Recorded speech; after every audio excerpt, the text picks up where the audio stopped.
Welcome back to the deep dive. Today we're looking at something, well, pretty unexpected coming out of Hong Kong. It's a city you picture, dense, amazing transit, skyscrapers everywhere. Right. Not exactly the first place you think of for, say, cycling risks. Exactly. We're diving into sports-related traumatic brain injury, TBI, specifically cases serious enough to land someone in hospital between 2015 and 2019. And you'd probably guess, like I did, that maybe rugby or football would top that list. That's the common assumption, yeah. But this data, it comes from a big retrospective study, multiple hospitals involved, looking at 720 patients hospitalized for exactly that, sports TBI. And the results, well, they really challenge that assumption. So our mission today is to unpack these, frankly, surprising findings, figure out why an activity like cycling seems to be the main culprit for serious TBI there, and whether a simple piece of gear really makes a life or death difference. Before we get to the which sport part, it's worth setting the scene a bit. The overall rate of sports TBI needing hospitalization in Hong Kong is actually quite low. Low compared to where? Compared to places like the US or Australia, Hong Kong's rate is about 1.9 per 100,000 people. In the US or Australia, you might see rates anywhere from 4 up to 32 per 100,000. Wow, that's a huge difference. Does that maybe link to, overall activity levels? It could, yeah. Some reports suggest lower physical activity levels generally in Hong Kong. But the key thing here is, among those who do get seriously injured playing sports, the cause is concentrated in a way that's, well, it's quite striking. Okay, let's get to that concentration then. The 720 hospitalized TBI patients.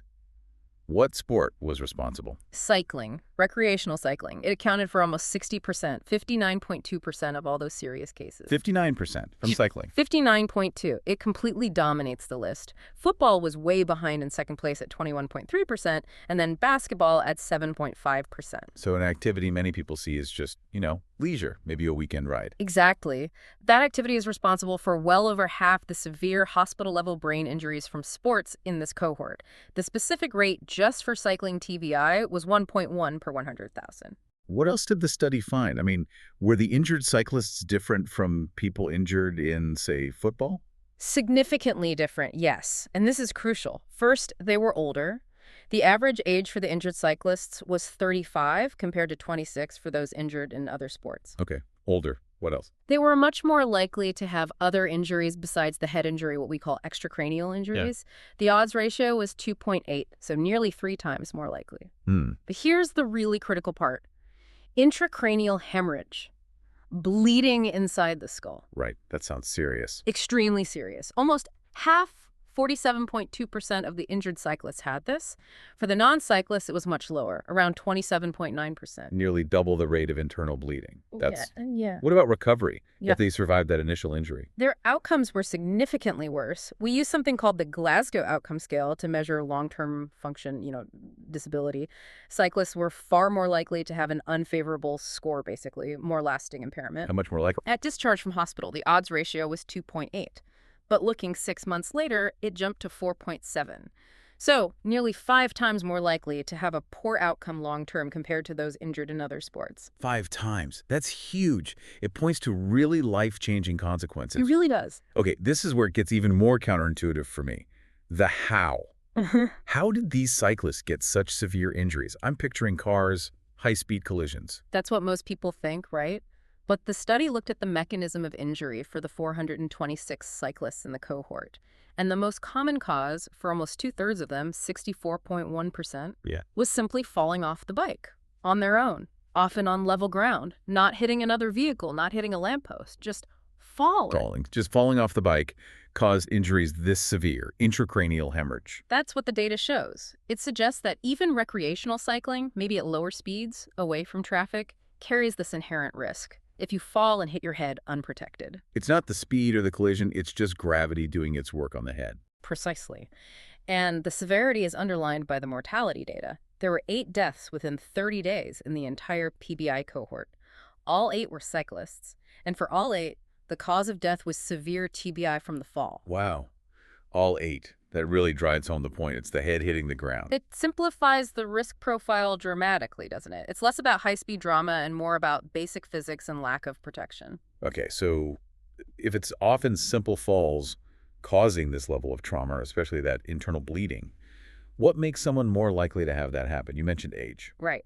The study used statistical analysis multivariate logistic regression to isolate the independent risk factors specifically for traumatic intracranial hemorrhage among the cyclists. And what popped out? 4 key things. 1, being 60 years or older. 2, taking antiplatelet medication. Blood thinners. Makes sense. Harder to stop bleeding. Exactly. 3, having a moderate or severe TBI based on initial assessment, like the Glasgow Coma Scale score. And 4, the presence of a skull fracture.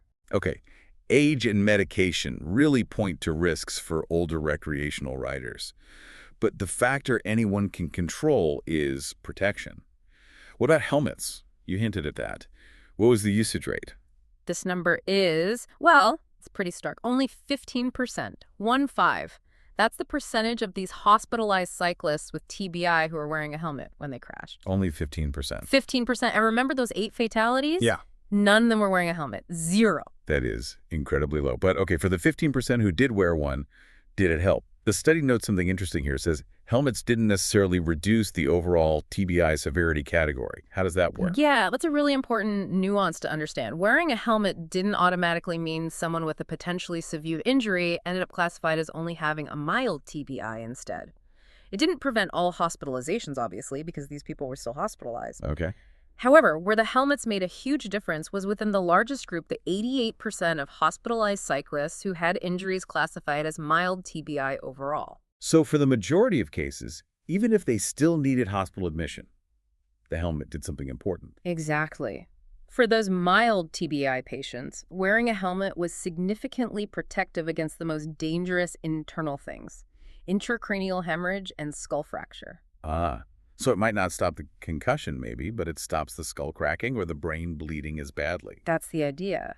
The helmet distributes the force. It absorbs some of the impact, preventing that concentrated force that cracks the skull or tears blood vessels inside. And could you see that benefit in how long people stayed in hospital? Absolutely. Crystal clear. Let's look at those mild TBI patients who did have some intracranial hemorrhage. If they were wearing a helmet, their average hospital stay was just 2.6 days. Okay. If they were not wearing a helmet, the average stay jumped to 7.1 days. Wow. That's almost 3 times as long. Yeah. It strongly suggests that even when there was some internal injury requiring admission, the helmet significantly reduced the extent of that injury, allowing for much quicker recovery. This is really fascinating, especially when you put it in a global context. The sources actually say Hong Kong is one of the most dangerous places in the world for cyclists in terms of fatality rate. It's quite shocking when you see the comparison. They measured fatalities per billion minutes cycled. Hong Kong's rate was 34. 34? How does that compare? Well, Stockholm was 3, France was 4, even a place you'd think is hazardous, like New York City, was 18. So double New York City's rate. Roughly, yes.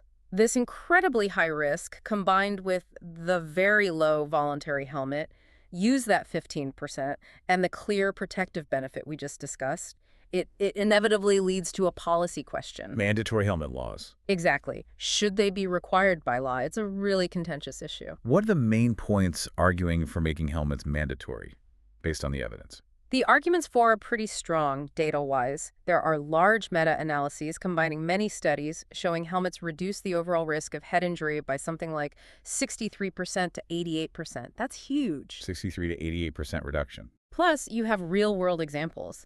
Studies from Australia and New Zealand showed clear drops in cyclist deaths and severe TBIs right after they brought in mandatory helmet laws.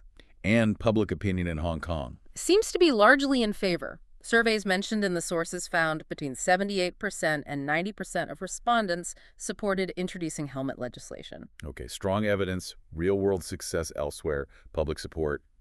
Sounds like a slam dunk. What are the arguments against it then? The arguments against often tap into broader public health principles and individual freedoms. There's the idea of risk compensation, the theory that if people feel safer wearing a helmet, they might actually cycle more dangerously, or drivers might be less careful around them. Though evidence for this is debated. Okay. What else? Then there's the straightforward individual liberty argument. People should have the right to choose whether or not to wear one. But perhaps the biggest practical concern for public health is the potential impact on physical activity. You mean people might stop cycling? That's the fear. A Hong Kong Transport Department survey found that 23% of cyclists said they would cycle less often if helmets became mandatory. Almost a quarter. Yeah. So policymakers are caught in a bind. Mandating helmets could very likely save lives and prevent devastating brain injuries, based on the evidence. But it might also discourage a significant chunk of the population from engaging in cycling, which is itself a healthy activity. Reduce PBI, but maybe reduce exercise too. That's a tough trade-off. It's a classic public health dilemma. Okay, let's quickly recap the main points for you listening. First, the big surprise. Recreational cycling, often involving just falling off the bike at low speed, is the #1 cause of serious hospital-level sports TBI in Hong Kong, based on this study. Second, injured cyclists tend to be older and face much worse long-term outcomes, almost 5 times the risk of significant disability 6 months later compared to those injured in other sports. Third, helmet use among these injured cyclists was incredibly low, just 15%.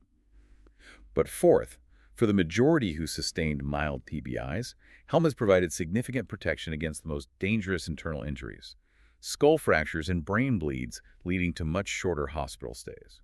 And we need to remember a key limitation of this study, which actually strengthens the case for helmets. This data only includes people admitted to the hospital. Right. So if someone fell, was wearing a helmet, maybe got checked out in the emergency department, but wasn't admitted because the helmet did its job perfectly. We're not in this study at all. We don't see those success stories here. This data is inherently biased towards showing helmet failures cases where the injury was bad enough for admission despite the helmet. The true overall protection, like those meta-analyses suggest, is likely much higher. So the helmets are probably preventing even more injuries than this specific data set can show. Very likely, yes. It's about mitigating the severity when a fall does happen. It paints such a clear picture of the individual benefit, but also highlights that really difficult choice for policymakers, weighing safety against potentially discouraging healthy activity. And that brings us to the final thought we want to leave you with. We've seen clear evidence that helmets protect against life-threatening internal injuries, often from simple, low-speed falls. We know usage is low voluntarily. So how should policymakers balance that measurable life-saving potential of mandatory helmets against the risk, the stated intention, anyway, of nearly a quarter of cyclists potentially reducing their physical activity? Which public health goal takes priority when they seem to conflict? A really important question with no easy answers. Definitely something to think about. Thank you for joining us for this deep dive. We'll be back soon with our next analysis.